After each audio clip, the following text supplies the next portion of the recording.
Hello అండి, శ్రోతలకు నమస్కారం. ప్రేమ పంజరం నవల 5వ భాగానికి స్వాగతం అండి. చదువుతున్నది లక్ష్మి. ఒసేవ్ సుశీల, మాయన్న అంటావు, ఈ సంగతి తిన్నావా? జాక్ పట్టుకొట్టిన సంతోషంతో వచ్చాడు జగన్నాథం. ఏమైంది? అప్పుడే ఊరి నుండి వచ్చిన సుశీలమ్మ అడిగింది. ఆమెకంతా అయోమయంగా ఉంది. అల్లుడు మూడో పెళ్ళి, ఆస్తి అమ్మి అంతా పట్టుకుపోయాడు భర్త. పో అని పోరితే అత్తగారి వైపు బంధువుల వివాహానికి వెళ్ళింది. అక్కడ అందరూ సానుభూతి చూపుతుంటే మతిపోయినట్టయి జగన్నాథం వారం రోజులు ఉండమన్నా సాయంత్రం వరకు తిరిగి వచ్చింది. అల్లుడికి మొదటి భార్య ఉందటగా, బాగా డబ్బున్న వారేమో, పిల్లలు కాలేదేమో, ఇలాంటి ప్రశ్నలకు జవాబు ఏం చెబుతుంది? నేను చెప్పింది ఒక్క ముక్క చెవులకు ఎక్కనట్టుందేమిటి అన్నాడు కోపంగా. ఏమైంది అన్నయ్యకు? అట్టా ఊర్లోకెళ్ళి అడిగే కోడెక్కుతుండరు. ఏదో మదన్ బాబు మగబుద్ధో మోటుబుద్ధో అని ఓ పిల్ల నెట్టుకుంటే ఎన్ని మాటలన్నావు.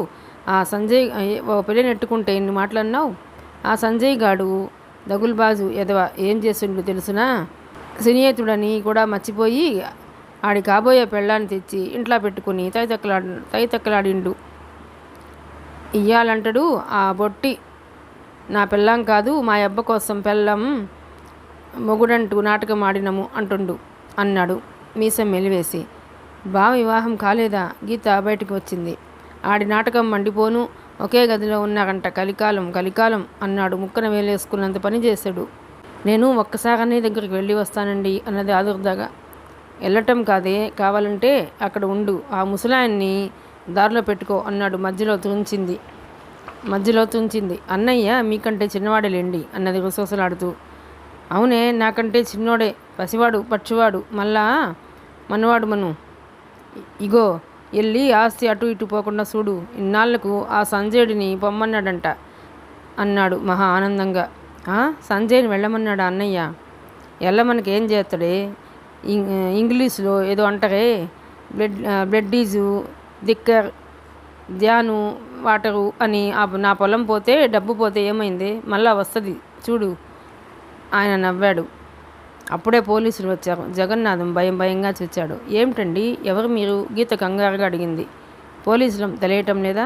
ఇక్కడ మదన్ మోహన్ అనే వ్యక్తి ఉన్నాడా? టీవీ గాడిగాడో కానిస్టేబుల్.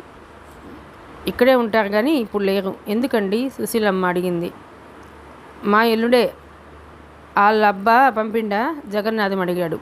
కాదు, అతను నవీన్ పేరుతో బొంబాయిలో ఓ మహారాష్ట్ర అమ్మాయిని మోసగించాడట. పెళ్లి చేసుకుని 3 నెలలు కాపురం చేసి వదిలి వచ్చాడు. కేరళలో అమ్మణ్ణి అనే అమ్మాయిని, మద్రాసులో గ్రేస్ డేవిడ్ను, బెంగళూరులో సుందరి అనే అమ్మాయిలను వివాహాలు చేసుకున్నాడు. 4 నెలల రోజులకు వస్తానని తిరిగి చూడకుండా వచ్చేశాడు. అతని మాటలు వింటున్న గీత ముఖం తెల్లగా పాలిపోయింది. తలుపు ఆసరాగా చేసుకుని నిలబడిపోయింది. అబద్ధం, మా ఎల్లుడు అట్లాంటి ఓడు కాడు. జగన్నాథం అంటున్నా అతని గొంతులో ప్రాణం లేనట్టున్నాయి మాటలు. ఇదిగో ఈ ఫోటోలు చూడండి, అతను ముందు పెట్టాడు. ఒక అందమైన అమ్మాయికి ఉంగరం తొడుగుతున్నాడు. మరో అమ్మాయి మెడలో నవ్వుతూ దండలు వేస్తున్నాడు. మరో అందమైన సుందరి మెడలో 3 ముళ్ళు వేస్తున్నాడు. మా ఎల్లుడు కాదేమో సందేహంగా చూచాడు జగన్నాథం. డబుల్ యాక్షన్ చేయడానికి ఇది సినిమా కాదు సార్ అన్నాడు పోలీసు అతను. జగన్నాథం బుర్ర పనిచేయటం మానేసింది. అతను అలాగే కూర్చునిపోయాడు. ఎక్కడికి వెళ్ళాడండి? టెలిగ్రామ్ వస్తే వెళ్ళాడు. అడ్రస్ ఇవ్వలేదు. సుశీలమ్మ అన్నది. ఆమె గొంతు పూడుకుపోయింది. వస్తే మాకు వెంటనే కబురు చేయండి అన్నాడు. పోలీసు వాళ్ళు వెళ్ళిపోయారు. అమ్మా, గీతను కౌగులించుకొని బావుమన్నది సుశీలమ్మ. ఎందుకమ్మా ఏడుస్తావు? అందగాడు, ఆస్తిపరుడు, రసికుడు అయిన భర్త దొరికాడు. ద్వాపర యుగంలో కృష్ణుడిలా మీ అల్లుడు ఎందరు స్త్రీలకు హృదయం ఇచ్చాడో కదా, అంతటి అల్లుడిని చూచి గర్వపడాలి అన్నది వెక్కి పడుతూ. మీ నాన్న అత్యాశే మనకు శనిలా పట్టిందే తల్లి, బావుమంది మరోసారి. ఏడవడానికి కూడా అర్హత కావాలి. ఆ ఏడ్పును సానుభూతితో అర్థం చేసుకునే ఆత్మీయులు ఉండాలి. అలా లేనప్పుడు ఏడవటం వ్యర్థమని అర్థం చేసుకుంది శారద. అందుకే బిక్కుమంటూ చూస్తూ నిలబడింది. ఏంటలా రాసిప్పలా నిల్చోకపోతే పోరాదు గయ్యమన్నాడు జగన్నాథం. ఎక్కడికి వెళ్ళానండి బాబాయ్ గారు అన్నది దీనంగా. ఏట్లోకెళ్ళు, నిన్ను ఈ బొట్టుడిని సాకటాన్ని నీ మొగుడు రూకలు ఎగజల్లిపోలేదే అన్నాడు తీక్షణంగా. ఆయన వచ్చాక వెళ్ళిపోతాను బాబాయ్ బ్రతిమాలింది. ఆడొత్తే జైలుకు పట్టుకెళ్తారే, నువ్వు వెళ్తావా అన్నాడు వెటకారంగా. ఓ 20 రూపాయలుంటే ఇవ్వండి, మా ఊరు వెళ్ళి పంపుతాను అన్నది దీనంగా. చచ్చినాడికి వెచ్చాలు ఇచ్చినట్టు నీకింకా డబ్బులు ఇస్తానా? ఎల్లు తాలిబొట్టు అమ్ముకుని ఊరెళ్ళు అన్నాడు. తాళి ఎక్కడి ఉందండి? దీనంగా చూచింది. 10 మందిలో పవిత్రం అంటూ కట్టిన తాళి అమ్ముకుని అధమాధముడైన భర్తను ఏమనాలో అర్థం కాదు. ఆ భర్త కోసం మగులు చాచే స్త్రీలున్నంత వరకు సమాజం బాగుపడదేమో. ఒకరిద్దరు మగాళ్లకు బుద్ధి చెబితే మిగిలిన వారు బుద్ధి తెచ్చుకుంటారు. ఏ సినిమా చూసినా ఒకసారైనా భర్త పాదాల మీద పడవేయనిదే డైరెక్టర్ ఇగో సంతృప్తి చెందదేమో. ఆ సీన్ వచ్చేటప్పటికి థియేటర్లో కూర్చున్న స్త్రీల కన్నీరు వరదలై పారుతుంది. నిర్మాతకు డబ్బుల వర్షం కురుస్తుంది. భర్త తన్ని తగిలేస్తున్నా స్త్రీలు నా మంగళసూత్రాలు నాకు ఇవ్వండి అంటూ ఏడవాలి. ఒక సినిమాలో మృత్యుముఖంలో ఉన్న స్త్రీ మంగళసూత్రాలను ఏడుస్తుంటే 10 ఏళ్ల పిల్లలు అనుకున్నారట. బంగారం ధర 1700 దాటిపోయిందట. ఎంత లేదన్నా ఆ సూత్రాలు తులం ఉంటాయి అనుకుంటున్నారు. ఇలాంటి జోల పాటలకు అలవాటు పడిన స్త్రీకి వ్యక్తిత్వం, స్వేచ్ఛగా జీవించే అలవాటు ఎలా అవుతుంది? తాలిబొట్టు తెంపుకున్నాడంటే నీతో తెగదెంపులేనే కదా, ఎల్లు అన్నాడు జగన్నాథం. శారదకు అంతా అయోమయంగా ఉంది. మేనత్త కొడుకుని ఇచ్చారు. భర్త లేని స్త్రీని, సంపాదన లేని స్త్రీని ఎన్ని మాటలు అనాలో పుట్టింటి వారు అన్ని మాటలు అన్నారు. అక్కడికి తను వెళ్ళలేదు. వెళ్ళక చేసేది ఏముంది? 6వ తరగతి చదువుతుండగానే చదువు ఆపారు. ఉద్యోగాలు చేయాలా, ఊళ్ళు ఏలాలా అంటూ వచ్చిన కొత్త సినిమా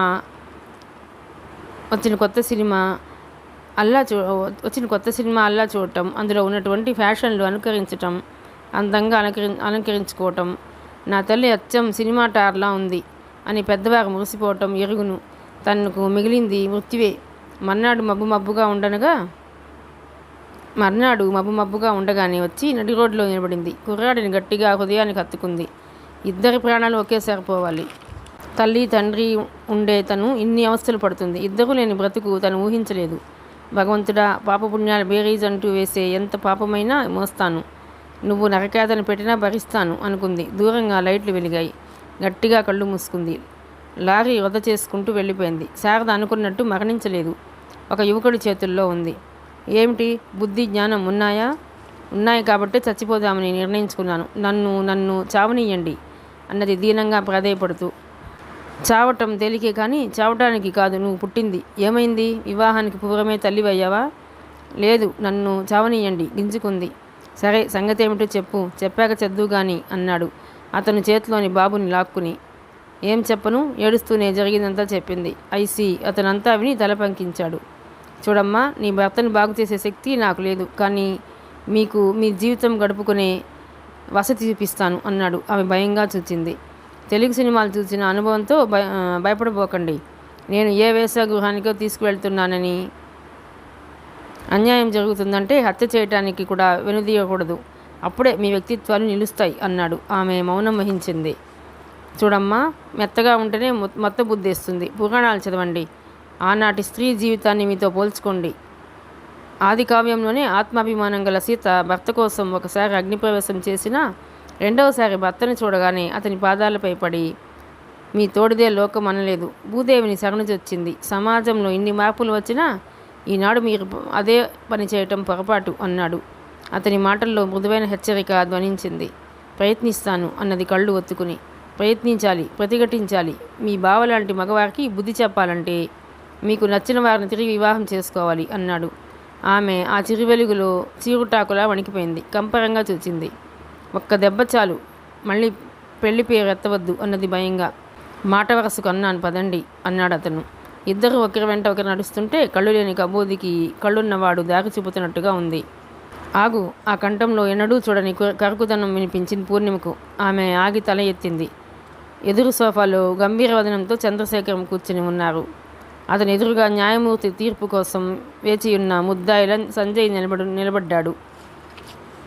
వారిద్దరి వాలకం చూస్తే తీవ్రంగా చర్చించుకున్నారని అర్థమైంది. సంజయ్ ఆమె వంక చూచాడు. మామయ్య అన్నది ఏమనాలో తెలియక. మామయ్య? ఎవరు నీకు మామయ్య? నేను ఏదైనా సహిస్తాను కానీ అబద్ధాలు, మోసాలంటే పరమాసహ్యం అన్నాడు కఠినంగా. ఆమె అసహాయంగా సంజయ్ వంక చూచింది. తప్పంతా వాడిదంటావు. వాడు మగవాడు, ఏదైనా చేస్తాడు. సున్నితత్వం గల స్త్రీవే. జీవితానికి పవిత్రమైన అతి ముఖ్యమైన మలుపు వివాహ విషయంలో అంత పెద్ద అబద్ధమా అన్నాడు తీక్షణంగా.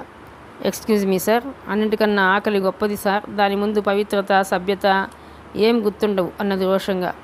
ఆకలి బాధతో నటించానని నమ్మమంటావు.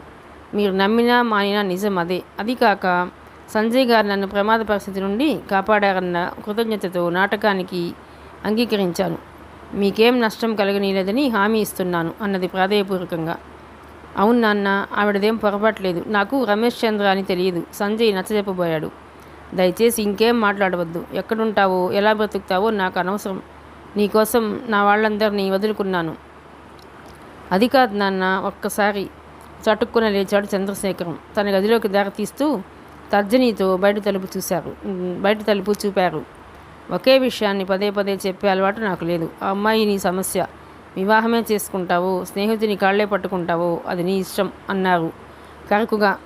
రండి పూర్ణిమ, సంజయ్ పిలిచాడు. ఆమె ఒకసారి వెళ్ళి చంద్రశేఖరం గారికి నమస్కరించి కన్నీరు బలవంతంగా ఆపుకుంటూ బయటకు వచ్చింది. ఏమిటిది చిన్నబాబు, ఇప్పుడిప్పుడే కోలుకుంటున్న అయ్యగారిని వదిలి వెళ్ళిపోతారా? రాజమ్మ ఏడుస్తూ వచ్చింది. రాజమ్మ, నా శరీరంలో ప్రతి రక్తపు బొట్టు ఆయన అనురాగం నింపుకొని పెరిగింది. ఎక్కడున్నా ఆయనను చూస్తాను. ఆయన మాటకు ఎదురు చెప్పి నొప్పించను అన్నాడు.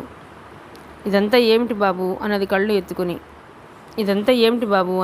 ఒత్తుకుని. చిన్న పొరపాటు జరిగింది రాజమ్మ. నాన్నగారిని 1000 కళ్ళతో కాపాడాలి అని జాగ్రత్తలు చెప్పాడు. ఇద్దరు గేటు బయటకు వచ్చారు. మొదట మనం మా ఇందుమతి గదికి వెళదాము. అక్కడ మన భవిష్యత్తు కార్యక్రమం నిర్ణయించుకుందాం సంజయ్ గారు అన్నది. అతను వెళుతున్న ఆటోను పిలిచాడు. ఇద్దరు ఎక్కి చిక్కడపల్లిలో ఇందుమతి గదికి వెళ్ళారు. ఆవిడ ఆఫీస్కి వెళుతుందేమో, వారం రోజులు సెలవు పెట్టింది అన్నది పూర్ణిమ ఆటో దిగుతూ. రావే హీరో గారా, ఏది మీ తళతళ మెరిసే ఫియట్ కారు అన్నది చుట్టూ చూచి. ఇక నుండి కారు లేదండి, ఉత్త బేకార్ గాడిని అన్నాడు సంజయ్. ఏమిటో బాబు, మీరు చెప్పింది అర్థం కావటం లేదు. ఆ రమేష్ చంద్రను వదిలించుకున్నామన్నమాట. భర్త భర్త నిజంగా భర్త అయ్యాడు. కంగ్రాచులేషన్స్. ఈ శుభ సందర్భంలో పార్టీ కావాలి అన్నది చకచకా మాట్లాడేస్తూ. ఉండవే, నీ ధోరణి నీదే, కానీ మా మాట వినవా? 2 ముక్కల్లో పూర్ణిమ తామిల్లు విడిచిన పరిస్థితి వివరించింది. 1 నెల రోజులు తలదాచుకుంటాం, ఆ తర్వాత ఇల్లు చూసుకుంటాం ఇందు అన్నది ఇబ్బందిగా. ఇందుమతి ఒక్క క్షణం నోరు వెళ్ళబెట్టింది. ఎట్లెట్లా? మీ వారు సంజయ్ గారు చంద్రశేఖరం గారి అబ్బాయి కాదు? ఇప్పుడు మేముగా వీధిలో నిల్చున్నట్టే లెక్క. 4 రోజులు ఆమె మాట పూర్తి కానివ్వలేదు. పూర్ణిమ చేయపట్టి బయటికి లాక్కుపోయింది. మీరు కూర్చోండి వెళుతూ సంజయ్తో అనేది పూర్ణిమ. ఓకే, అతను నవ్వుతూ కూర్చున్నాడు. కానీ మరుక్షణంలో అతను నిటారుగా అయ్యాడు. పిచ్చి మొద్దు, ఈ ప్రపంచం డబ్బు చుట్టే తిరుగుతుందే. ఆస్తి అంతస్తు లేని సంజయ్ని వదిలి నా మాట విని నువ్వు ప్రాధాయపడితే రమేష్ కరిగిపోతాడు. ఇందు, నీకు మతిపోయింది ఏమిటే? నిన్న రమేష్కు గోలిమారు అన్నావు. మతిపోయినట్టుందా ప్రశ్న? అవునే, ఉన్న వాటిలో బెస్ట్ సెలెక్ట్ చేసుకోవటం నా హాబీ. ఇప్పుడు అన్ని విధాలా ఈ సంజయ్ కంటే రమేష్ అర్హుడు. ముందు నువ్వు నోరు ముస్తావా? అంత తప్పు నేనేం చేయలేదు. అతను నిన్ను పట్టుకు ప్రాకులాడుతున్నాడంటే నీ దగ్గర 10,000 ఉన్నట్టు. ఆ పైన మాట టక్కున ఆగిపోయింది. 2 నిమిషాల తర్వాత కందగడ్డలా ముఖం చేసుకుని వచ్చింది పూర్ణిమ. పదండి, ఏదైనా హోటల్కి వెళదాము. ఆమె చటుక్కున ఇందుమతి పెట్టె తీసి అందులో నుండి ఒక పొట్లం తీసుకుని తన పర్సులో వేసుకుంది. హోటల్కా? అతను లేచాడు. అవునండి, ఎవరు ఆశ్రయం ఇవ్వకపోయినా మనలాంటి వారు ఉండటానికి హోటళ్ళు ఉన్నాయి అన్నది మేడ దిగుతూ. నా మాట వినవే మందమతి, వెనుకే వచ్చింది ఇందుమతి. షటప్, ఇంకొక మాటన్నా మర్యాద దక్కదు. ఆటోని కేక వేసింది. సంజయ్ గంభీరంగా ఆమె వెంట వచ్చాడు. ఇందుమతి 4 మెట్లు ఒకేసారి దిగింది. పూర్ణ, అది కాదే, ఈ ప్రేమలు అభిమానాలు అన్నం పెట్టవు. నువ్వు ముందు నోరుమూయి అన్నాను. ప్రేమే భోజనం చేసి బ్రతుకుతాను. అర్థమైందా? ఈడియట్, అవకాశవాది. తిట్టి ఆటో రిక్షా ఎక్కేసింది. ఇద్దరు లక్ష్మీ హోటల్ ముందు దిగారు. హలో సంజయ్, గదులు ఏమైనా బుక్ చేయాలా? ఫోన్ చేస్తే పోయేది కదా అన్నాడు మేనేజర్ లేచి. 1 రోజైనా ఉందామని వచ్చాను అన్నాడు నవ్వుతూ. మీరు రారు, మీ నాన్న చంద్రశేఖరం గారు తరిమి ఉంటారు. ఆయన కూడా తన పెళ్లి రోజు బయటికి వచ్చి గడిపేవారు. భలే సరదా మనుషులే. వారి జీవితం చూస్తుంటే ఓ శృంగార కావ్యం చదివినంత అద్భుతంగా ఉండేదనుకో అన్నాడు గది తాళాలు ఇస్తూ. సంజయ్ నవ్వుతూ తాళాలు అందుకుని గదిలోకి వెళ్ళాడు. మనిద్దరం మన సామాను విషయమే మర్చిపోయాము అన్నాడు మంచంపై వెలిగిలా పడుకుని. పూర్ణిమ బెల్ నొక్కింది. సర్వర్ రాగానే వేడి టీ తెమ్మని చెప్పింది. స్టూల్ లాక్కుని కూర్చుంది. పూర్ణిమ, నా పని ఇప్పుడు గట్టున పడ్డ చేపలా ఉన్నది. మీ స్నేహితురాలు చెప్పినట్టు చేస్తే మంచిదేమో అన్నాడు తిరుగుతున్న ఫ్యాన్ కేసు చూస్తూ. ఒక్క విషయం చెప్పండి, నేనంటే అసహ్యమా? అసహ్యం అంటే అలాగే ఎక్కడో ఉద్యోగం చేసుకుంటాను. రమేష్ చంద్ర అంగీకరించినా నేను అంగీకరించలేను. మానసిక వ్యభిచారం చేయలేను. మనసు ఒకరి దగ్గర, మనువు మరో దగ్గర అన్నది. అతని ఇటు తల తిప్పగానే తల వంచుకున్నది. అసహ్యమని కాదు పూర్ణిమ, నాకు నమ్మకం లేని వ్యవస్థలో తలదూర్చలేను. నీ స్నేహితురాలి అభిప్రాయం ఇప్పుడే విన్నావు. దాని అభిప్రాయం సార్వజనికం కాదు. అదో క్రాక్. నాకు ఒక అవకాశం ఇచ్చి చూడండి. నా అభిప్రాయం మారుతుందంటావు అన్నాడు. ఆమె మౌనంగా తలాడించి పర్సులో నుండి రమేష్ చంద్ర ఇచ్చిన ట్రావెలర్స్ చెక్స్ అతని ముందు పెట్టింది.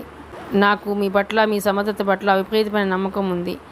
ఎడారిలో సెలయేళ్లు తెప్పించగలరు. మనం ఏదైనా చిన్న వ్యాపారం చేద్దాము. నేను ఎక్కడైనా ఉద్యోగం వెతుక్కుంటాను అన్నది. అతనిటు తిరిగి ఆమెనే చూశాడు.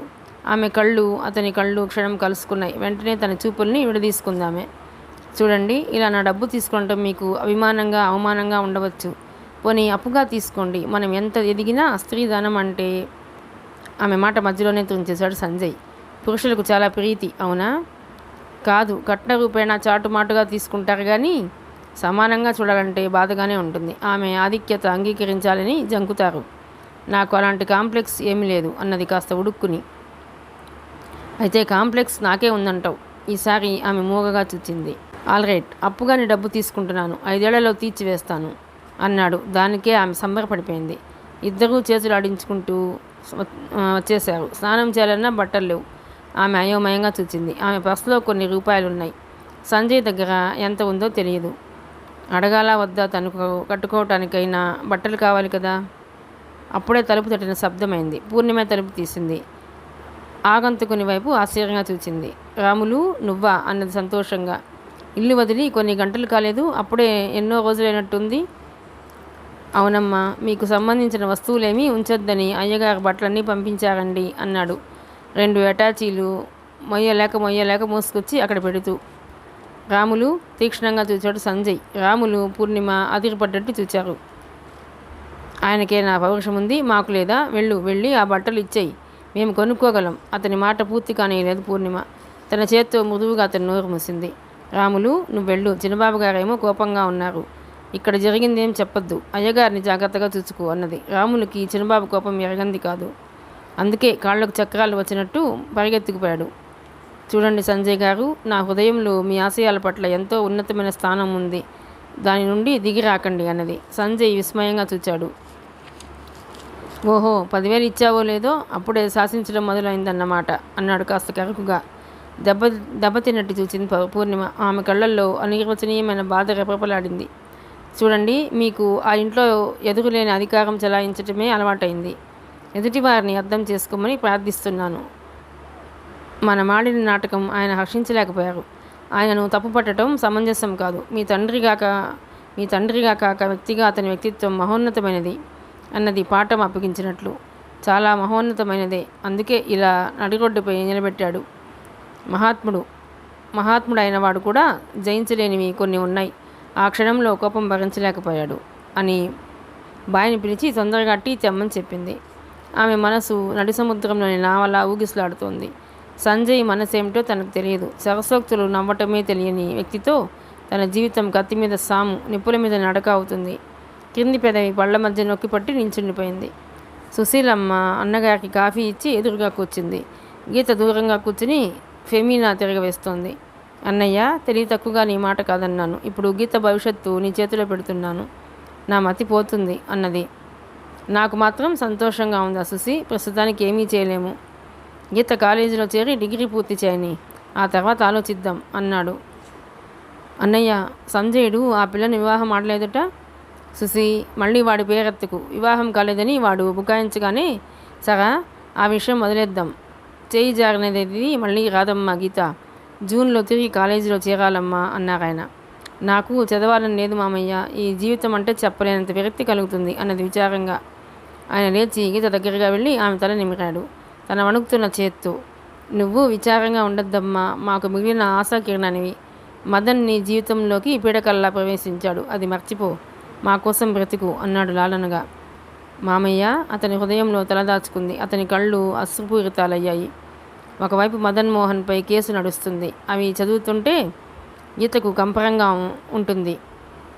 నిజంగా భావకవిత్వం, వచన కవిత్వం ఛందోబద్ధం అంటారు. కానీ ప్రజాకవి వేమన ఎంత సూటిగా చెప్పాడు.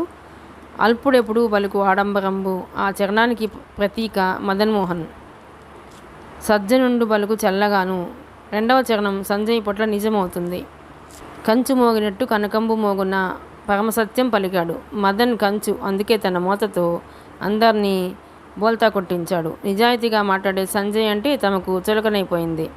రెండో ఆలోచన మనసులోకి రానీయకు. చదువు పూర్తి చెయ్యమ్మా, ఈ లోపల కేసు పూర్తి అవుతుంది అన్నాడు.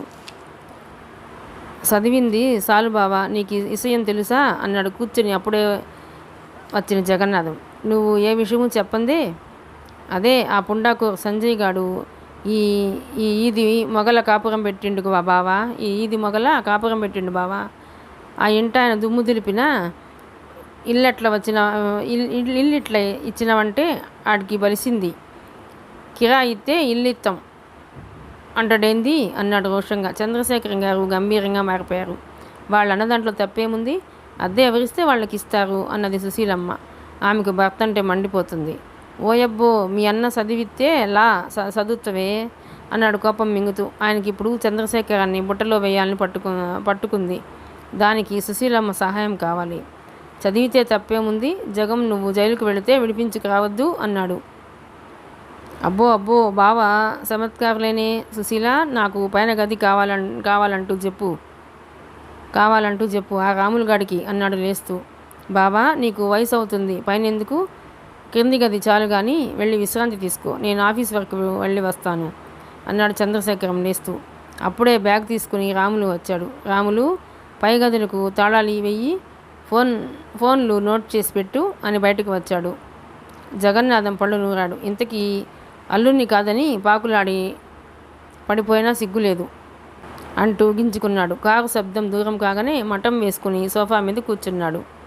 ఇదిగో సుశీల, నీ అన్న పెద్ద ఫోజు లేస్తాడేందే? ఆ గదికి తాళం పెట్టి పూజ చేస్తాడంటనా అన్నాడు కోపంగా. అతని ఇల్లు అతని ఇష్టం, ఇతరుల మీద పడి ఏడవకపోతే మన పిల్ల గతేమిటని ఆలోచించావా అన్నది కోపంగా. నన్ను చేతకాని వాడనుకుంటావు. అనుకో, నేను చేతులు ముడుచుకొని కూకోలేదు అన్నాడు తనలో తను నవ్వుకుంటూ. బ్యాగ్ని దగ్గరగా పిలిచి గుసగుసగా చెప్పాడు. వద్దండి, వద్దు, అలాంటి ఆలోచనే వద్దు వణికిపోయింది సుశీలమ్మ. మరి ఇంకెలాంటి ఆలోచన కావాలి? ఆ సంజయుడి కాళ్ళట్టుకోనా అన్నాడు కోపంగా. నాతో మీరేం మాట్లాడకండి. ఆమె కోపంగా లేచి వంటింట్లోకి వెళ్ళింది. ఆమె మనసు అసలే అశాంతిగా ఉందంటే భర్త మాటలు మరింత కృంగదీశాయి. మోసం వేషం వేసేవారు మామూలుగా బ్రతకలేరేమో. మోసం చేయబోయి వాళ్లే మోసపోయినా బుద్ధి రాదు. ఈ ఇంటికి ఏదో శని పట్టుకుంది. దయామయుడైన అయ్యగారు ప్రాణంగా పెంచిన బాబును ఇంటిలో నుండి పంపించి వేయటం ఏమిటి అన్నది రాజమ్మ. ఆ శని మీరే అన్నట్టు అనిపించింది సుశీలమ్మకు. అక్కడ ఉండలేక మళ్ళీ బయటకు వచ్చింది. అనర్గళంగా కూతురు ముందు ఉపన్యసిస్తున్న జగన్నాథం భార్యను చూసి టక్కు లేకపోయాడు. కాఫీ ఇచ్చేది ఉందా లేదా? పాప తల పగిలిపోతుందట అన్నాడు. దాంతో ఆమె మళ్ళీ వెళ్ళిపోయింది. తాను చెప్పదలిచింది చెప్పేశాడు. అతను ప్రతి వ్యక్తికి వ్యక్తిత్వం ఉంటుంది, కానీ అది తన క్లిష్ట పరిస్థితుల్లో బయటపడుతుంది. పురాణాలు చదివినా, చరిత్ర తిరిగేసినా మన జీవితాలను గతించిన వాటితో పోల్చుకుని కష్టాలు కన్నీళ్లు తప్పవని అన్వయించుకుని ధైర్యంగా నిలబడటానికి దోహదం చేయాలి. కానీ సీత అగ్నిప్రవేశం చేసింది, సుమతి భర్తను వెలయాలి దగ్గరకు తీసుకువెళ్ళింది. మేము అలా అవుతాము అనుకోవటం మూర్ఖత్వం అవుతుంది. సుశీలమ్మ కాఫీ తెచ్చి ఇచ్చింది. పాప, మీ నాన్న నీ మేలు కోరే మనిషే కానీ పునాదులు లేని భవనాలే నిర్మిస్తాడు. ఆయన మాటలు విని ఒకసారి మోసపోయింది చాలదా అన్నది సుశీలమ్మ. మంచిదమ్మ. కాఫీ తీసుకొని 2 సిప్స్ తీసుకొని వాంతి చేసుకున్నది గీత. సుశీలమ్మ కంగారుగా కూతుర్ని బేసిన్ దగ్గరికి తీసుకెళ్ళింది. ఆమె అనుమానంగా కూతుర్ని ఎగాదిగా చూచింది. నెల అడగలేనట్టు ఆగిపోయింది. కావటం లేదు అన్నట్టు తల అడ్డం తిప్పింది గీత. ఆమె తుండుతో ముఖం తుడుచుకుంది. ఎన్నో నెల? ఆ ప్రశ్న నూతిలో నుండి వచ్చినట్టుంది. 3 అన్నది. అలాగే తుండులో ముఖం దాచుకుని సుశీలమ్మకు నీరసం వచ్చింది. తను ఏం ఆలోచిస్తుంది? కూతురి జీవితంలో మదన్ చేసిన వెలతి పూడ్చాలని. కానీ దురదృష్టం తమను వెంటాడుతుంది. సంవత్సరం పైనే అయింది వారి వివాహమై. ఇప్పుడు నెల తప్పటం ఏమిటి? జీవితాంతం ఆ మోసగాడితో కాపురం తన కూతురికి రాసిపెట్టిందేమో. ఏటి పాప, ఏటైంది? కాఫీ కప్పు అక్కడ పెట్టి వచ్చాడు జగన్నాథం. సుశీలమ్మకు మండిపోతుంది. సర్వనాశనమైంది. ఏటైందని తిన్నగా అడుగుతున్నారా? మీ ఆశకు పిస్నార్తనానికి నా బిడ్డ బలి అయిపోయింది అన్నది కోపంగా. జగన్నాథానికి ఓ బలహీనత ఉంది. ఎవరైనా తగ్గితే రెచ్చిపోతాడు, రెచ్చిపోయి మాట్లాడితే తగ్గిపోతాడు. ఏమిటే, ఏటైందో చెప్పక కోపడుతున్నావు అన్నాడు. ఆమె జవాబు చెప్పలేదు. వెళ్ళి చంద్రశేఖరానికి ఫోన్ చేద్దామని ఫోన్ తిప్పింది, కానీ మళ్ళీ విరమించుకుంది. అసలే ఇప్పుడిప్పుడే కోలుకుంటున్న మనిషి, అతన్ని బాధ పెట్టడం ఇష్టం లేదు. అబ్బా, ఏమిటో కంపలంటుకుపోయినాయి అనుకున్నా. ఆసుపత్రికి వెళ్తే ఇంజెక్షన్ ఇచ్చి కడుపు తీస్తారు అన్నాడు నిర్లక్ష్యంగా. తీత్తడు, అది బెడిసికొట్టి అమ్మాయికి ప్రమాదం జరిగితే నీ తల తీస్తారు. మీరు మాట్లాడకండి, నాకు ఒళ్ళు మండుతుంది. రుసరుసలాడుతూ అక్కడి నుండి వెళ్ళిపోయింది సుశీలమ్మ. 2 గదుల చిన్న ఇంట్లోకి కాపురం మార్చారు పూర్ణిమ, సంజయ్. వెనుక చిన్న వంటిల్లు ఉంది. స్టవ్ పెట్టుకోవడానికి సరిపోదు. మధ్య గదిలో ఆమె, బయట గదిలో సంజయ్ పడుకుంటారు. అట్లుండి ఇటు దొర్లింది. ఆమెకెందుకో ఆరాటంగా, అశాంతిగా ఉంది. సంజయ్ది రాతి గుండైనా కావచ్చు, లేదా చిచి, తను ఇంత నీచంగా ఊహిస్తుందేం? తను అతన్ని ఆరాధిస్తుంది. అంత మాత్రం చేత అతను తనను ఆరాధించాలని ఎక్కడుంది? పోనీ తను చొరవగా కవ్విస్తే? చిచి, తనకు వ్యక్తిత్వం లేదా, అందం లేదా? ఆమె మనసు ఎదురు తిరిగింది. అతను ఇంకా గీతను ప్రేమిస్తున్నాడా? ఎవరో పిలిచినట్టయింది. పూర్ణిమ. అతను అంత తీయగా పిలవడు, తన భ్రమ. పూర్ణిమ. ఈసారి ఆమె చెవి దగ్గరగా వినిపించింది. అతను లైట్గా స్ప్రే చేసుకుని ఇంటిమేట్ వాసన వచ్చింది. తిరిగి చూచింది. తన కళ్ళను తాను నమ్మలేకపోయింది. ఆమె మీదుగా ఓ చెయ్యి వారధిలా అవతల పక్కకు వేసి పక్కనే మేను వాల్చిన సంజయ్ ఆమెకు ఇంకా అపనమ్మకంగా. పూర్ణిమ, నువ్వే గెలిచావు. అతని కళ్ళు స్నేహపూర్వకంగా నవ్వుతున్నాయి. అతని శ్వాస వేడిగా ఉంది. ఒక్క నిమిషం అతని ఆగమనానికి మైమర్చిపోయినా మరో నిమిషమే ఆమెలోని అభిమానం మేలుకున్నది. మృదువుగా అతని చేయి తీసివేయబోయింది. ఇంతవరకు దూరంగా ఉన్న ఆ చేయి ఆమె నడుము చుట్టూ పడింది. ఆమెకు మాట రాకుండా అతని పెదవులు అడ్డుపడ్డాయి. ఆ క్షణంలో ఏమవుతుంది? తన ఉనికిని మర్చిపోయింది పూర్ణిమ. అనిర్వచనీయమైన ఆనందపు అంచులు చేరుకుంది. ప్రపంచంలో ఇంత ఆనందం ఉంటుందని ఊహించలేకపోయింది. పూర్ణిమ ఈ లౌకిక ఆనందం కోసం రాజులు రాజ్యాలు కోల్పోయారని మర్చిపోయింది. రసహృదయం గల పురుషుడి చేతిలో ఒక స్త్రీ ఒక వీణగా మారుతుందని, మధురగానాలు ఆలపిస్తుందని తెలుసుకుంది. తన భుజంపై వాల్చిన తలను నిమిరాడు సంజయ్. అలా సవరింపుగా జడ పూర్తిగా విప్పేశాడు. ఆమె కురులు ఇద్దరి ముఖాల్ని కప్పేశాయి. పూర్ణ. ఆమె పలకలేదు. ఏమిటా పరవశత్వం? ఆమె అలాగే నిశ్చలంగా ఉండిపోయింది. అలుక అన్నాడు ఆమెకు చకిలిగింతలు పెడుతూ. చిచి, ఏమిటిది?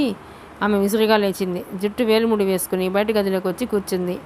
అది కోపగృహమా? నవ్వుతూ అడిగాడు. తాపగృహము అన్నది కాస్త పదునుగా. నిజంగా అది తాపగృహమే పూర్ణ.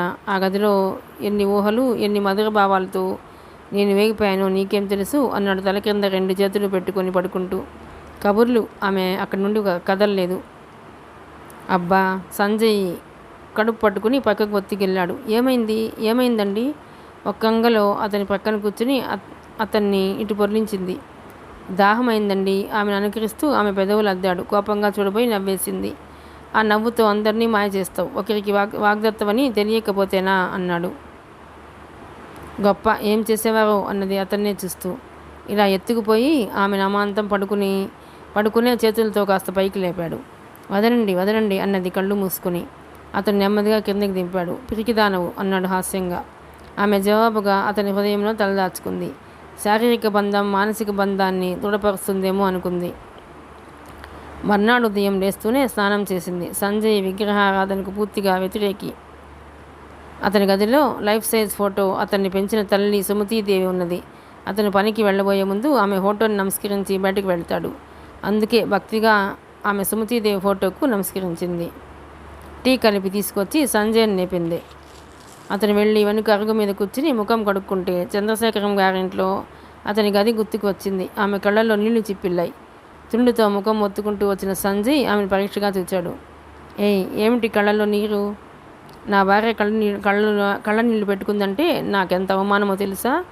ఆమె నడుము చుట్టూ ఒక చేయి వేసి 2వ చేతితోటి తీసుకున్నాడు. అది కాదండి, మీరు కష్టపడిపోతున్నాను కదూ. పిచ్చిదాని పూర్ణ. సుఖ సంతోషాలు కొంతవరకు భౌతికపరమైన వస్తువులతో వస్తాయి కానీ మనసులో పొందే అనుభూతులు చెప్పలేనివి అంటూనే ఆమె మెడపై ముద్దు పెట్టుకున్నాడు. ఆమె కోపంగా చూచింది. నేను స్నానం చేశాను అన్నది పదునుగా. మరోసారి సరిగంగా స్నానాలు చేద్దాం అన్నాడు. ఆ బాత్రూంలోనే అన్నది ఆశ్చర్యంగా. ఆహా, వాళ్ళు చాలా ఆలోచించి కట్టారు. సెక్రటరీ గారు మనలాంటి ప్రేమికులు ఏ గదిలో ఉన్నా ఒకరినొకరు హత్తుకుని ఉండాలని, ఏ మూల నుండి చూసినా పని మనిషితో సరసాలు ఆడకుండా చూసుకోవటానికి. ఈసారి ఆమె పక్కుని నవ్వింది. ఇంత ఎక్కువగా మాట్లాడటం ఈరోజే చూసింది. చూడు, ఈ తలుపులున్నాయే, నువ్వు నేను లావు కాకుండా హెచ్చరిస్తాయి. ఇదిగో, ఇదేమో వంటిల్లు కమ్ స్టోర్. ఈ రెండవ గదేమో బెడ్రూమ్ కమ్ బయట గది, డ్రాయింగ్ కమ్ ఆఫీస్ రూమ్. ఎలా ఉంది అన్నాడు. ఆఫీస్ రూమ్ ఎందుకు? అదేం ఇంట్లో గోళ్ళు గిల్లుకుంటూ కూర్చుంటానా? ఇద్దరు కడుపులు నిండాలా? అదృష్టం బాగుంటే వచ్చే ఏడు మరో ప్రాణి. ఆమె ముఖం ఎర్రగా కాగా బయట గదిలోకి వచ్చేసింది. అప్పుడే అంత కోపమా? అతను జడపట్టి లాగాడు. ఆఫీస్ గది అని అంగీకరించాం బాస్, మనం చేసే పనేముంది? ఓ అదా, సంజయ్ చార్టెడ్ అకౌంటెంట్, అందుకే చంద్రశేఖరం అండ్ కంపెనీలో ఏం చేసేవాడో అదే చేస్తాడు అన్నాడు. అంటే అంటే మీరు మామయ్యకు పోటీగా నిలుస్తారా అనేది ముఖం గంటు పెట్టుకుని. బేష్, తల ఎంతుందో బుర్ర అంతే ఉంది మేడం గారికి. తండ్రి కొడుకులు మెడిసిన్ చదువుతారు, తండ్రి ప్రాక్టీస్ తగ్గుతుందని కొడుకు ప్రాక్టీస్ మానేస్తాడా అన్నాడు నిర్లక్ష్యంగా. అది కాదండి, ఆమెకు భర్త అన్న దాంట్లో నిజం కనిపించకపోలేదు. కానీ ఎందుకో ఆయన కంపెనీ నుండి విడిపోయి ఆయనకు పోటీగా పెడితే ఆయన ఏమనుకుంటారోనని భయంగా ఉంది. ఆమె మరో మాట మాట్లాడే అవకాశం లేనట్టు ఇద్దరు వ్యక్తులు వచ్చి ఇంటి తలుపు ముందు బోర్డు బిగించారు. Sumathi and sons chartered accountants అని ఉంది. వాళ్లే ఒక బల్ల కుర్చీ తెచ్చి గదిలో వేశారు. ఆ ప్రక్కనే మరో కుర్చీ, దాని ముందు చిన్న బల్ల, టైప్ మిషన్ పెట్టారు. వాళ్లకు డబ్బు ఇచ్చాడు. అతను స్నానానికి వెళ్ళాడు. పూర్ణ కాళ్ళు వణికాయి. స్నానం కాగానే ఏదో ఒకటి బ్రేక్ఫాస్ట్ ఉండాలి. కాస్త ఆలస్యమైన అడిగి తీసుకోడు. గబగబా కిరోసిన్ స్టవ్ ముట్టించింది. అన్నిటికంటే త్వరగా చేయగలిగేది ఉప్మా. త్వరగా చేసేలోపలే అతను వచ్చి బట్టలు వేసుకున్నాడు. సంజయ్ గారు బయట నుండి కేక వినిపించింది. Yes come in. అతను వెళ్ళి తలుపు తీశాడు. టెలిఫోన్ ఎంత అర్జెంటుగా పెట్టినా 15 రోజులు అవుతుందని చెప్పమన్నారు మేనేజరు. 15 రోజులైతే ఆయన రికమెండేషన్ ఎందుకయ్యా, నేను వచ్చి మాట్లాడతాను అన్నాడు చిరాగ్గా. నమస్తే. వచ్చిన అతను వెళ్ళిపోయాడు. పూర్ణ, సంజయ్ పిలిచాడు. ఆమె ఉప్మా దింపేసి వచ్చింది. అతను తన పెట్టెలో గొలుసును తీసి ఇచ్చాడు. నీ అప్పు వడ్డీతో సహా తీరిపోయింది. నేనే నీకు బాకీ పడ్డాను. మరి ఏం తాకట్టు పెట్టాలి? నేను అడిగింది పెడతారా? అడిగి చూడు అన్నాడు. మిమ్మల్నే తాకట్టు పెట్టుకుంటాను అన్నది నవ్వుతూ. ఓకే, నేను ఇంకా ఈ ఆఫీస్ మూసివేయమంటావేమో నీ తాకట్టు కింద అనుకున్నాను అన్నాడు తేలిగ్గా నవ్వుతూ. ఈ రోజు నుండి ప్రపంచంలో అందరికంటే ముఖ్యులు మీరు నా దగ్గర తాకట్టు ఉన్నారు. కాబట్టి నేను చెప్పినట్టు వినాలి. మిమ్మల్ని జాగ్రత్తగా చూసుకోవాల్సిన బాధ్యత నాపై ఉంది అన్నది మృదువుగానే ఆజ్ఞాపిస్తున్నట్టు. యాక్సెప్టెడ్ అన్నాడు తమాషాగా తల వంచి. ఆమె సొగసైన కనుబొమ్మల తీరును చూచి మైమర్చిపోతూ. ఇక నేను పెట్టిన టిఫిన్ భోజనం నిదానంగా తినాలి అన్నది. అంత రుచి రాకుండా ఉంటుందని వంట అన్నాడు ఉడికిస్తూ అన్నట్టు. అది కాదు, ఆదరాబదరాగా తింటే రుచి ఏం తెలుస్తుంది? నోటికి రుచిగా ఉంటేనే త్వరగా భోంచేస్తా కానీ వెళ్ళి టిఫిన్ పట్టరా. కొందరు మహానుభావులు కాస్త ఆలస్యమైతే దొరకరు అన్నాడు. ఆమె అతనికి టిఫిన్ తీసుకొచ్చింది. ఇంతేనా ఉంది? ఇంకా ఉందండి అంటూ మొత్తం మూడ్చి తెచ్చింది. అతను ఒక స్పూన్ తిని రెండవది ఆమెకు అందించాడు. బాగుంది వరస. భార్యాభర్తల వరసే సృష్టికి మూలం. ఆమె మాట్లాడకుండా మరో స్పూన్తో పెట్టాడు. పూర్ణ కళ్ళల్లో నీళ్లు చిప్పిల్లాయి. భుజానికి కళ్ళు ఒత్తుకుంది. ఏమిటి? What happened dear? అది కాదండి, నాన్న ఇలాగే పెరుగన్నం కలిపి పెట్టేవాడు అన్నది స్రవించే అశ్రువులు ఆపలేక. చాచా, అలా ఏడుస్తారా ఎక్కడైనా? ఈ క్షణం నుండి తల్లి, తండ్రి, అన్న, భర్త అన్నీ నేనే, తెలిసిందా? మళ్ళీ ఏడిస్తే నీతో మాట్లాడను అన్నాడు. ఇద్దరూ ఉపాహారం ముగించారు. నేను 5 నిమిషాల్లో వస్తాను. స్నానం చేసి రెడీగా ఉండు. అతను బూట్లు వేసుకుని వెళ్ళిపోయాడు. ఆమె స్నానం ముగించింది. చిన్న చిన్న జరీ బుట్టాలు ఉన్న వెంకటగిరి చీర కట్టుకుని జడ ముడిగా చుట్టుకుంది. బొట్టు పెట్టుకుంటుండగా సంజయ్ వచ్చాడు. ఆమె చేతికి అందమైన నీలం కాగితం ఇచ్చాడు. ఈ శుభోదయ వేళ నా కంపెనీ సుమతి అండ్ సన్స్ని శ్రీమతి పూర్ణిమ సంజయ్ గారు ప్రారంభోత్సవం చేస్తారు. శ్రీ చంద్రశేఖరం గారు అధ్యక్షత వహిస్తారు. రాష్ట్ర పరిశ్రమల మంత్రి గారు ముఖ్య అతిథిగా విచ్చేస్తారు. మీరంతా సకాలంలో మీ ఇళ్లల్లో కూర్చుని మాకు శుభాకాంక్షలు అందజేయ ప్రార్థన. సంజయ్ అని ఉంది. ఏమిటిది అంది పూర్ణిమ. అచ్చ తెలుగులో ఉంది. అది చదవలేవా? ఆ బుర్రలో ఏముంది అన్నాడు కాస్త తమాషాగా. మిమ్మల్ని చూడకముందు మెదడే ఉండేది. మీ సావాస దోషంలో మట్టిగా మారిందేమో అన్నది ఉడుక్కుంటూ. అమ్మాయి గారికి కోపం కూడా ఉంది. ఇప్పుడు సభాసదులంతా నిశ్శబ్దంగా ఉండాలని ప్రార్థన. ఈనాడు ఇక్కడికి ఇచ్చేసిన పెద్దలు వేదికను అలంకరించవలసిందిగా ప్రార్థిస్తున్నాను. అలాగే శ్రీమతి పూర్ణిమ సంజయ్ గారు కీర్తిశేషురాలైన పూజ్య సుమతీదేవి గారి చిత్రపటానికి పూలమాల వేసి సభ ప్రారంభోత్సవం చేయమని కోరుతున్నాను అన్నాడు. అతని బల్ల మీద ఉన్న పూల బుట్ట విప్పి పూలదండ ఇచ్చాడు. ఆమె ఆ దండ సుమతీదేవి చిత్రపటానికి వేసి దీపం వెలిగించింది. సంజయ్ చప్పట్లు కొట్టాడు. అతను బల్ల ముందు కుర్చీలో కూర్చొని లేచాడు. భుజం మీద కండువా సర్దుకున్నాడు. సోదర సోదరీమణులారా, నేను పెంచిన మొక్క పెరిగి పెద్దదై పుష్పించి ఫలిస్తుందంటే ఆ ఆనందం అనిర్వచనీయం అయింది. ఆ ఆనందంతో గొంతు మూగపోయినట్టు, మాట గొంతులో నుండి బయటికి రానట్టుంది. నీతి నిజాయితీతో తన బాధ్యత నిర్వహించాలని చిరంజీవి సంజయ్ను ఆశీర్వదిస్తూ ఆయన శ్రీమతి అయిన పూర్ణిమ సహజీవనానికి అర్థం చెబుతారని కోరుతూ సెలవు తీసుకుంటున్నాను. అతను కూర్చున్నాడు. పూర్ణ కళ్ళు వెళ్ళబెట్టింది. అచ్చం చంద్రశేఖరంలాగే మాట్లాడాడు సంజయ్. ఇప్పుడు రాష్ట్ర పరిశ్రమల మంత్రి గారు ప్రసంగిస్తారు అని కూర్చుని మళ్ళీ టీవీగా లేచి వచ్చాడు. వేదికపై పెద్దలకు, సభలోని సోదర సోదరీమణులకు నా నమస్కారం. సంజయ్ లాంటి యువకులు దేశానికి పట్టుకొమ్మలని సవినయంగా మీకు మనవి చేస్తున్నాను. ప్రజలు పన్నులు ఎగవేయకుండా ప్రజలకు, ప్రభుత్వానికి వారధిగా నిలుస్తారు ఈ అకౌంటెంట్స్. అందుకే వారిని అభినందిస్తూ వారికి ఏదైనా సహాయం కావాలంటే నేను ఎప్పుడూ సిద్ధమేనని సవినయంగా మనవి చేస్తున్నాను. అచ్చం మంత్రి గారిలాగే మాట్లాడి కూర్చున్నాడు.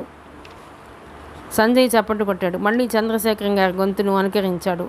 ఇప్పుడు ప్రారంభోత్సవం చేసిన శ్రీమతి పూర్ణిమ సంజయ్ గారు మాట్లాడతారు అన్నాడు. అతను కూర్చున్నాడు.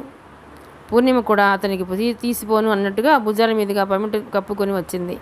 నిజంగా ఎదురుగా ప్రేక్షకులు ఉన్నట్టే ఊహించుకుంది. వేదికను అలంకరించిన పెద్దలకు, సభను అలంకరించిన శ్రేయోభిలాషులకు నమస్సులు. ఈ సభలో ఏదో లోటు కనిపిస్తుంది. కనీసం వచ్చిన అతిథులకు చల్లని పానీయాలు లేని సభ ఏం సభ? పోనీ పూలదండలైనా వేయకపోతే ఏం బాగుంటుంది? పిసినారి వారని తెలిసిపోతుంది. కావున ఈ పిసినారి వారి దగ్గర ఎక్కువ మాటలు ఖర్చు చేయటం అనవసరం అని భావిస్తున్నాను. ఈ కంపెనీ నా చేతుల మీదుగా ప్రారంభించారు కాబట్టి దాన్ని 3 పువ్వులు 6 కాయలుగా తీర్చిదిద్దడానికి కృషి చేస్తాను. సంజయ్ జోరుగా చప్పట్లు కొట్టాడు. పూర్ణిమ తన సీట్లో కూర్చుని తెల్ల కాగితం తీసుకుని తామిద్దరి పేర్లు టైప్ చేసింది. పూర్ణిమ, ఎస్ బాస్ అన్నది నవ్వుని బిగపట్టుకుని. గౌరవనీయులైన అతిథులు స్వీట్స్ లేవని, దండలు లేవని ఆక్షేపిస్తున్నారు అన్నాడు. ఒక్క నిమిషం బాస్. ఆమె తలుపులు చేరవేసింది. వచ్చి అతని మెడకు 2 చేతులు వేసింది. ఈ దండలు ఎలా ఉన్నాయో అన్నది కీగంట చూస్తూ. చాలా చాలా బాగున్నాయి అన్నాడు. అతని పెదవులపై తన పెదవులుంచింది. ఆమె మెడ చుట్టూ తన చేతులు వేశాడు. ఇద్దరూ స్వాప్నిక జగత్తులోకి వెళ్ళిపోయారు. పూర్ణ అతను తేరుకుని ఆమె తలను చేతుల్లోకి తీసుకున్నాడు. బయట తలుపు కొట్టారెవరో. పూర్ణిమ అతని నుండి దూరంగా జరిగి తల సవరించుకుని తలుపు తీసింది. ఎదురుగా శోకదేవతల సుశీలమ్మ నిలబడింది. రండి పిన్ని ఆదరంగా పిలిచింది. సంజయుడు లేడా? ఆమెకు దుఃఖం తన్నుకు వస్తుంది. ఏమత్తా? అతను లేచి వచ్చాడు. కొంప మునుగుతుందిరా సంజయ. ఆమె బావురుముంది. ఆమె రెక్కపట్టి లోపలికి లాగాడు. కూర్చుని చెప్పత్తా. పూర్ణ కాఫీ తీసుకురా అన్నాడు. వద్దురా, ఒక్క నిమిషం ఆలస్యం చేసినా కొంప మునుగుతుంది. మీ మామయ్య గీతను రమేష్ చంద్రకు కట్టబెట్టాలని యాదగిరికి తీసుకువెళ్ళాడురా అన్నది కంగారుగా. రిలాక్స్ అత్తయ్య. రమేష్ చంద్ర, గీత చిన్నపిల్లలు కారు, విలన్లా పెళ్లి చేయటానికి అన్నాడు. సంజయ, మీ మామయ్య సంగతి నీకు పూర్తిగా తెలియదురా. ఆయన కాలికి వేస్తే మెడకు, మెడకు వేస్తే కాలికి వేసి సాధిస్తారు. ఆ శంకర్రావుకు బోలెడు అప్పిచ్చాడా? అప్పు కడతావా, అమ్మాయిని వివాహం చేసుకుంటావా అని ఒత్తిడి తీసుకువచ్చాడు. వాళ్ళు అంగీకరించారు. నాకేదో భయంగా ఉంది అన్నది వలవల ఏడుస్తూ. ఏడ్చేవాళ్ళంటే మహా చిరాకు సంజయ్కు. అసహాయ స్థితిలో అంగీకరించారు. రమేష్ చెడ్డవాడు కాదు. రమేష్ చెడ్డవాడని కాదురా తండ్రి, మన జాతకమే చెడ్డది. గీత కడుపుతో ఉంది. అదీగాక నీ దగ్గర ఏదో నటించినందుకే పూర్ణిమను నిరాకరించిన పెద్ద మనిషి ఒకరితో కాపురం చేసిన గీతను ఆదరిస్తాడా అన్నది ఆదుర్దాగా.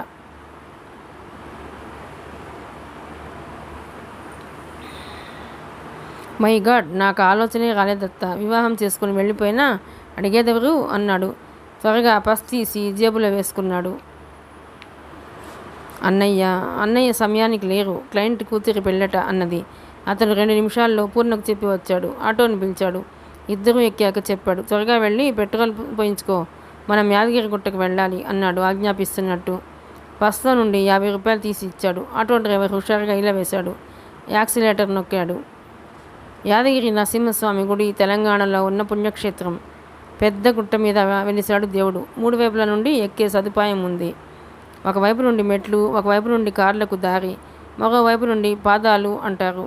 కింద హోటళ్ళు, సత్రాలు, బస్టాండు, సినిమా హాల్తో పాటు కొట్లు ఉన్నాయి. అవన్నీ చూస్తూ రమేష్ చంద్ర పైకి ఎక్కుతున్నాడు. విధి భలే చిత్రమైనది. ప్రాణస్నేహితుడి నమ్మక వాగ్దత్త అయిన అమ్మాయిని ఉసిరు పెట్టినందుకు ఆమె దుఃఖమేనేమో తనకు, తన కుటుంబానికి పాములై చుట్టుకున్నాయి. దా బాబు దా, కాలి నడకనొత్తే పుణ్యమని కానీ లేకపోతే కారొచ్చేది అన్నాడు జగన్నాథం. రమేష్ తల ఎత్తి చూచాడు. జగన్నాథం యమధర్మరాజులా కనిపించాడు. తను ఈ తరం ప్రతినిధి. ఏం చేశాడు? అమెరికా ప్రయాణం కోసం అమ్ముడయ్యాడు. అతను ఒక రాయిలా మారిపోయాడు. తన తల్లిదండ్రులు కట్నం తీసుకుని పూర్ణిమను పట్టించుకోలేదనుకుంటూనే సగం చితికిపోయాడు తాను. పూర్ణిమకు తన స్నేహితుడే ఆశ్రయం ఇచ్చాడని తెలిసి మరికొంత చితికిపోయాడు. తనకు జాబ్ ఆఫర్ చేసిన కంపెనీ మూసివేస్తున్నారని ఉత్తరం వచ్చింది. మళ్ళీ ఏదో ప్రయత్నం చేసి వెళదామంటే తండ్రి చుట్టూ చేసిన అప్పులు చూస్తే మతిపోతుంది. ఈ పరిస్థితుల్లో జగన్నాథం ఒత్తిడి ఎక్కువైంది. అతనికి ఆ క్షణంలో ఏం తోచలేదు. అంగీకరించాడు. తండ్రి ఖర్చుదారి మనిషి అని తెలుసు కానీ మరీ ఇంత అనాలోచితంగా అప్పులు చేస్తాడని తెలియదు. తను అమెరికా వెళ్ళి ఉద్యోగం చేసినా ఇప్పట్లో తీర్చలేడు. పోనీ నిజాయితీగా కూతురు జీవితం కాపాడమని అడిగాడు. ఈ అప్పుల బాధ నుండి తప్పించుకున్న తర్వాత ఆలోచించవచ్చు. అతని అప్పులు తనకేం తెలియవని బుకాయించాలనుకున్నాడు. తండ్రి విషయం బాగా తెలుసు. తను కాదన్న మర్నాడు ఆత్మహత్య చేసుకుంటాడు. ప్రతి తల్లిదండ్రులు పిల్లలను ప్రేమిస్తారు, కానీ తన తల్లిదండ్రులు తనే లోకం అన్నట్టు బ్రతికారు. ఉన్నదో లేదో ఆలోచించకుండా తమ పుట్టినరోజులని, పాస్ అయిన పండుగలని, ఫారిన్ వెళ్ళే పండుగలని చేశారు. తనకు వాళ్ళను మందలించే వయసు లేదు. అతను మెల్లగా వివాహ మంటపంలోకి వచ్చాడు. గీత తల వంచుకున్నది. అతనికి జాలేసింది. నిజంగా కళ్ళు విప్పి చూస్తే పురుషుడు స్వేచ్ఛా విహారం చేస్తున్నాడు. ఒక భార్యను కాదు, నలుగురినైనా చేసుకుని తిరుగుతున్నాడు. స్త్రీలు ఎందుకు బలి కావాలి? అతను మరో ఆలోచన లేకుండా గీత మెడలో తాళి కట్టాడు. ఆ క్షణంలోనే గీత తరపున తండ్రి ఒక్కడే వచ్చాడని కానీ, గీత తనకేం పట్టనట్టుందని కానీ గ్రహించలేదు. ఇంకా లీగల్గా గీతకు విడాకులు దొరకలేదు కాబట్టి క్లుప్తంగా రహస్యంగా జరగాలన్నారు. మరో 5 నిమిషాల్లో వివాహం తంతు ముగిసింది. నూతన దంపతులు వెళ్ళి మొదట స్వామికి నమస్కరించండి, పురోహితుడు ఆదేశించాడు. బ్రహ్మముడిలోనే ఇద్దరు వెళ్ళి స్వామికి నమస్కరించారు. తల ఎత్తేసరికి ప్రక్క క్యూలో సంజయ్, సుశీలమ్మ కనిపించారు.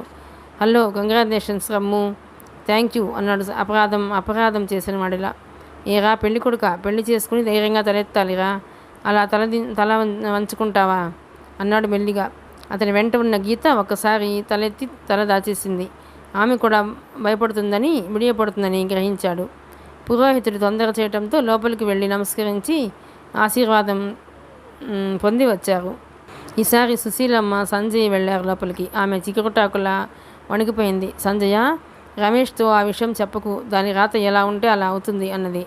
గీతకు అవి రాసే వ్రాత మీరే రాస్తున్నారత్తయ్యా అన్నాడు పళ్ళ బిగువన కోపం అణిచిపెడుతూ. ఇద్దరూ బయటకు వచ్చారు. వాళ్ళనే చురుచుగా చూస్తూ నిలబడ్డాడు జగన్నాథం. ఏటి అల్లుడిని ఎంటేసుకొచ్చేవు? పెళ్లికి బంధువులు రారా మామయ్య అన్నాడు నవ్వేస్తూ. శంకర్రావు, మధురాక్షి, రజని ఉదాసీనంగా కూర్చున్నారు. అందరినీ నవ్వుతూ హుషారుగా తిరుగుతుంది సంజయ్ మాత్రమే. భోజనాలు అయ్యాక అందరూ విశ్రాంతి తీసుకున్నారు. అటు ఇటు దొర్లుతున్న గీతను చాటుగా పిలిచాడు సంజయ్. ఇద్దరూ కలిసి దూరంగా ఉన్న కోనేటి గట్టుకు వెళ్ళారు. గీత, మీ నాన్నే మూర్ఖుడంటే అంతకంటే మూర్ఖురాలివి నువ్వు. అదేమిటి బావా? అదిరిపడ్డట్టు చూచింది. అంతలా ఆముదం తాగినట్టు ముఖం పెట్టేదానవు ఈ వివాహానికి ఎందుకు అంగీకరించినట్టు? అసలు వాడు ఏమనుకుంటాడోనని ఒంటిపై స్పృహ ఉందా అన్నాడు కోపంగా. అది కాదు బావా, ఏదో సంకోచం, భయంగా ఉంది. నీకు వివాహం 2వసారైనా వాడికి మొదటిసారే కదా అన్నాడు. ఆమె దెబ్బతిన్నట్టు చూసింది. మొండిబాకు హృదయంలో దిగినట్టు ఇరవిలాడింది. ఐఎమ్ సారీ, నిన్ను బాధ పెట్టాలని కాదు, నీ కర్తవ్యం గుర్తు చేశాను. ఇప్పుడు నువ్వు ఉదాసీనంగా ఉన్నావంటే జీవితంలో మర్చిపోలేని తప్పు చేస్తున్నావన్నమాట. బావా ఆమె ముఖం చేతుల్లో దాచుకుంది. గీత, నీవే నా చిన్న చెల్లివి అయితే చెవులు మెలవేసి బుద్ధి చెప్పేవాడిని. నీవు రమేష్తో నిజం చెప్పు అన్నాడు.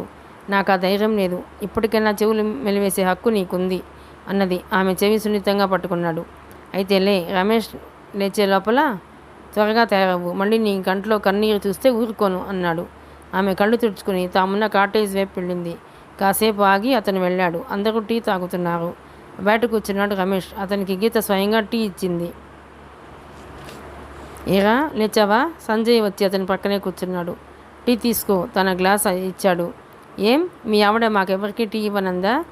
వేరే తెప్పించబోయి సిగ్గుల పెళ్లి కొడక అన్నాడు నవ్వుతూ. నాకెందుకు సిగ్గు? గీత, ఓ గీత, మీ బావకు టీ తీసుకురా అన్నాడు. గీత టీ తెచ్చి ఇచ్చింది. ఇద్దరూ టీ తాగుతున్నారు. మిగిలిన వారు వెళ్ళటానికి తయారవుతున్నారు. ఎండ కోసం ఆగారు. అందరూ ట్యాక్సీలో ఎక్కారు. సంజయ్, రమేష్ ఆటోలో ఎక్కారు. జర నెమ్మదిగా పోనీయవయ్యా, నీ ఆటో రిక్షా ఇచ్చే జరుకులతో చంపకు అన్నాడు సంజయ్. కార్లు ఎక్కిన అలవాటయ్యాక ఇదే చిక్కురా అన్నాడు రమేష్. ఆటో నెమ్మదిగా పోతుంది. రమ్ము, నీ దృష్టిలో నైతిక విలువలంటే ఏమిట్రా? సంజు, నువ్వెందుకు అడుగుతున్నావో నాకు తెలుసురా. మన రక్తంలో సాంప్రదాయాలు, పవిత్రత అంటూ కొన్ని భావాలు జీర్ణించుకున్నాయి. ఒక్కసారే మర్చిపోవటం సాధ్యమంటావా అన్నాడు మెల్లగా. నాకు తెలుసురా, అది సాధ్యమని కానీ నిన్ను సమర్థించుకునేలాగా మరో అనర్థం జరగరాదు.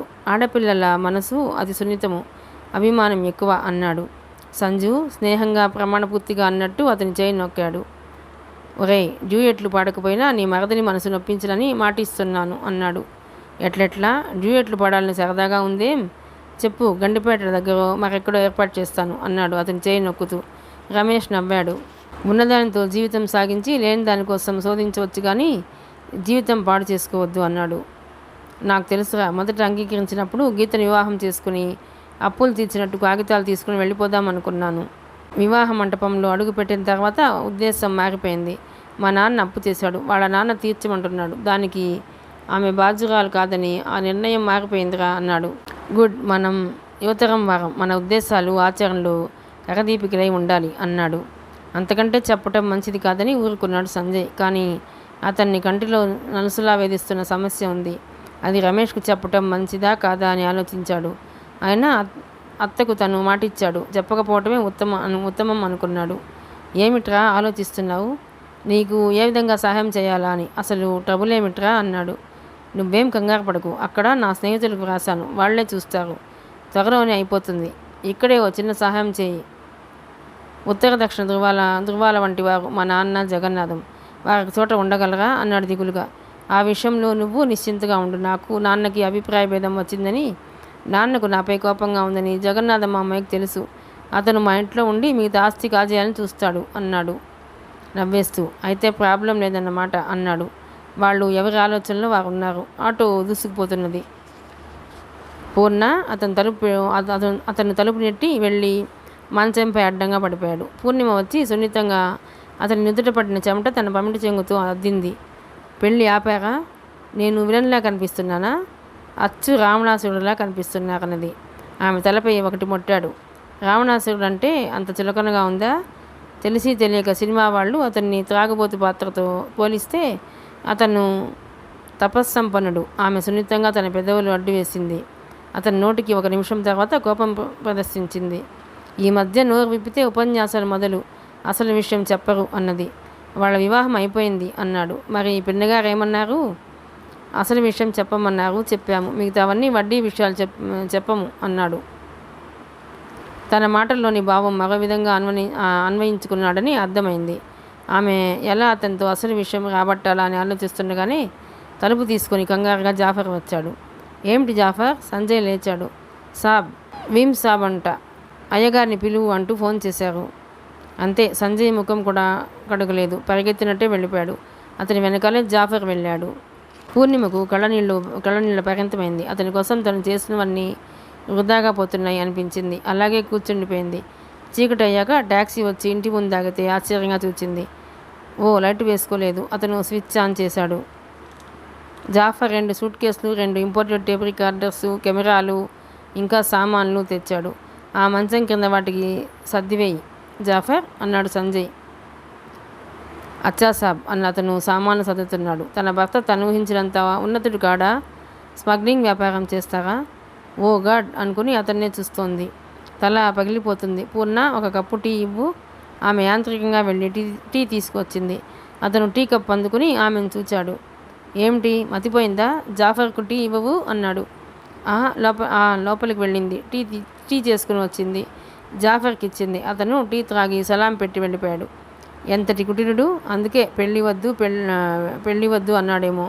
తను దాదాపు బలవంతంగా అతని జీవితంలో ప్రవేశించింది. ఆ మాట అనుకోగానే ఆమె కళ్ళమ్మట నీరు జలజలా కాలింది. మై గాడ్, ఈ మాత్రానికే నీకు తెలుసు పూర్ణిమ ఏ పరిస్థితుల్లో వెళ్ళాను అన్నాడు. కప్పు కింద పెట్టి ఆమెను చేతుల్లో ఎత్తుకొని కళ్ళు పెదవులు చిమ్మించాడు. చి దింపండి అన్నది. భర్త అలసటగా వచ్చినప్పుడు అలకసాగిస్తే చెమటకంపు భరించే సహనం ఉండాలి వారేమని అని ఆమెను దింపి బాత్రూంలో దూరాడు. అతను స్నానం చేసి రాగానే వడ్డించాలి. స్పృహ వచ్చిందానిలా స్టవ్ వెలిగించింది. ఆమె బియ్యం కడగకముందే అతను వచ్చాడు. ఆకలి పూర్ణ అన్నాడు. అరగంట ఆగాలి అన్నది కంగారుగా. అతను తల తుడుచుకుంటూ వచ్చాడు. అక్కడున్న గిన్నెలన్నీ చూశాడు. బాప్రే, నువ్వు ఉదయం నుండి అన్నం తినలేదా? ఇప్పుడు వంట వార్పు ఏం వద్దు, పొద్దుట వండిందే సర్దుకుందాం అంటూనే అతను స్టవ్ వార్పి పీటలు వాల్చాడు. ఆమె గిన్నె కింద పెట్టి వడ్డించింది. నీకేది అన్నాడు. ఈసారి అతని మాటల్లో చికాకు ధ్వనించింది. నాకు ఆకలిగా లేదు అన్నది తన్నుకు వచ్చే దుఃఖాన్ని మింగుతూ. అతను ఏం మాట్లాడక అన్నం కలిపాడు. పక్కనే కూర్చున్న పూనను తన వైపు లాక్కున్నాడు. ఆమె ఏదో చెప్పబోయింది మొదట మాట. దాంతో అన్నం ముద్ద మింగవలసి వచ్చింది. అతను చెయ్యి కడుక్కున్నాడు. తినిపించమని అడగకూడదు. నవ్వుతూ చేతులు కడిగిన నీళ్లు చిలకరిస్తూ అన్నాడు. ఆమె ముఖం కందగడ్డలా చేసుకుని అవి ఎత్తిపెట్టింది. తలుపులు వేసి వచ్చేసరికి అతను గాఢ నిద్రలో ఉన్నాడు. అతను ఎంతగా అలసిపోయాడో అర్థమైంది. అతన్ని సరిగ్గా జరిపి దుప్పటి కప్పుతుండగా తల దగ్గర కొత్త తాళం చేతులు కనిపించాయి. మెల్లగా అవి తీసుకుని మంచం కింద ఉన్న పెట్టె బయటకు లాగింది. ఒక పెట్టె తాళం తీసింది. ఆమెకు మూర్ఛ వచ్చినంత పని అయింది. తన భర్త ఎందుకింత అక్రమానికి దిగజారాడు? గొప్పవాడు కావాలన్న తపనతోనేనా? అంటే తండ్రిపై కోపంతో వెళ్ళిగొట్టినా నేను నీ అంతటి వాడిని అయ్యాను చూడు అని చెప్పడానికి కాబోలు. అతను స్త్రీలు ఎప్పుడూ డబ్బు మనుషులు అనేవాడు. తనను ఆ కోవలోనే చేర్చాడన్నమాట. తను డబ్బు మనిషి కాదని తన భర్తకు ఎలా చెబుతుంది? ఆమెకు ఈ మధ్య చూసిన సలీం జావేద్ల కథ గుర్తుకు వచ్చింది. తనను బీదవాడని అవహేళన చేసిన సమాజంపై కక్ష తీర్చుకోవాలని కథానాయకుడు చేసిన ఘనకార్యాలు గుర్తుకు వచ్చాయి. అతను పేరు మోసిన స్మగ్లర్గా తయారవుతాడు. ప్రభుత్వాన్ని, ప్రజలను గడగడలాడిస్తాడు. ఆమెకు ఒళ్ళు జలధరించింది. చిరు చెమటలు పట్టాయి. అప్పుడే సంజయ్ కదిలాడు. సూట్ కేసు మంచం కిందకు తోసింది. తాళం చెవులు గుత్తి యథాస్థానంలో ఉంచింది. వచ్చి అతని ప్రక్కన నడుము వాల్చింది. నిద్రలో కూడా నీ ధ్యానమే అన్నట్టు ఆమెను దగ్గరికి తీసుకున్నాడు. మర్నాడు ఆమె లేచేసరికి సంజయ్ వెళ్ళిపోయాడు. అతన్ని అదుపులో పెట్టి ఆదుకునే వ్యక్తి ఒక్కరే కనిపించారు. ఆమె ముఖం కడుక్కుని కాఫీ అయినా త్రాగలేదు. గబగబా చంద్రశేఖరం గారింటికి బయలుదేరింది. బయట వరండాలో కూర్చుని పెద్ద కంచు గ్లాస్తో కాఫీ తాగుతున్నాడు జగన్నాథం. మళ్ళా ఎందుకు వచ్చావు పిల్ల? కోపంగా అడిగాడు. పట్టి తన యాస మార్చుకునే ప్రయత్నంలో. అతనికి రాత్రి నుండి మండిపోతుంది. వాళ్ళు తమ ఇంటికి వెళతామన్న బ్రతిమాలి చంద్రశేఖరం గారింటికి తెచ్చాడు వియ్యంకుడి కూతురు అల్లుడితో పాటు. చంద్రశేఖరం ఊరండి వచ్చి గంభీరంగా కూర్చుని తన కారిచ్చి వధూవరులను హోటల్కు పంపాడు. ఆ ఇంటిలో ఇంకా సంజయ్ స్థితి స్థానభ్రంశం కాలేదని అర్థమైంది. ఆ కోపం పూర్ణిమను చూడగానే అంతై తాడి ప్రమాణంలో అతనికి సాక్షాత్కరించింది. నిన్నే యాడకి అన్నాడు. ఆమె అతన్ని చూడనట్టు లోపలికి వెళ్ళింది. వార్తలు వింటూ పడకుర్చీలో కూర్చున్నాడు చంద్రశేఖరం. అతన్ని అలా చూడగానే ఆమెకు ఒక్కసారి దుఃఖం పొంగులా వచ్చింది. అతను కనతండ్రి కన్నా మిన్నగా చూపిన ఆప్యాయత, ఆదరణ అతను మర్చిపోగలదా? నమస్తే సార్ కూడా తీసుకొని అన్నది. అతను తలెత్తి ఆశ్చర్యంగా అపనమ్మకంగా చూచాడు. నేను పూర్ణని, మీరు తప్ప అతడిని ఎవరూ శాసించలేరు, సరైన దారిలో పెట్టలేరు అన్నది వెక్కుతూ. ఏమిటమ్మా, ఏమైంది? విభ్రాంతిగా చూచాడు. ఎవరిని కాపాడాలో అర్థం కాక. మీరు కాదనుకున్నా వారు మీ అబ్బాయి ఏమామయ్యా, ఆయన మీరు వెళ్ళిపోమన్నారన్న కక్షతో అనుకుంటాను. స్మగ్లింగ్ వ్యాపారం మొదలుపెట్టారు అన్నది కళ్ళు ఒత్తుకుని. నువ్వు కలకంటున్నావా పూర్ణ? అయ్యో, ఎలా చెప్పను మీకు? ఇంటి నిండా విదేశీ వస్తువులు, పెట్టెల్లో బంగారు బిస్కెట్లు, నోట్లు ఉన్నాయి. ఆయన ఎవరి మాట వినరు, మీ మాట వింటారు. ఒక్కసారి మీరు పిలిచి చెప్పండి, ప్రతిగా నన్నేం చేయమన్నా చేస్తాను అన్నది. ఏటి ఏడుస్తుందేమిటి అంటూ జగన్నాథం వచ్చాడు. చంద్రశేఖరం దీర్ఘంగా నిట్టూచాడు. తల వంచుకున్నాడు. పూర్ణ, సారీ, వెళ్ళిపో. నీ భర్తను నువ్వే దారిలో పెట్టుకోవాలి. సారీ, వస్తాను. రోషంతో తళతళ కళ్ళతో ఆయనను ఒక్కసారి చూచి వెళ్ళిపోయింది. ఆమెకు చాలా కోపంగా ఉంది. అందుకే అన్నారు కాబోలు, blood is thicker than the water అని. ఇతనిది బ్లడ్ రిలేషన్షిప్ అయితే ఇలా మాట్లాడేవాడా? కన్న కొడుకైతే ఇలా అనేవాడా? ఆమె ఇంటికి వెళ్ళింది. కళ్ళు తుడుచుకుంది. చంద్రశేఖరం గారు ఎంత కఠినంగా ఉన్నారని ఆయనలో పట్టుదల పెరిగింది. తను తన భర్తను దారిలోకి తెచ్చుకుంటుంది. తల రోషంగా విదిలించింది. ఆ రోజంతా ఆరాటంగా అశాంతిగా ఎదురు చూసింది. రాత్రి 7 దాటుతుండగా వచ్చాడు. అతని ముఖంలో అలసట ఉన్న కళ్ళల్లో వెలుగు, ఆ వెలుగులో ఆరాధనని స్పష్టంగా చూడగలిగింది. ఏమిటలా చూస్తారు అన్నది ఉత్సాహంగా. ఎదురు చూచి అలసిపోయింది. అందుకే అతని రాక అపురూపంగా అనిపించింది.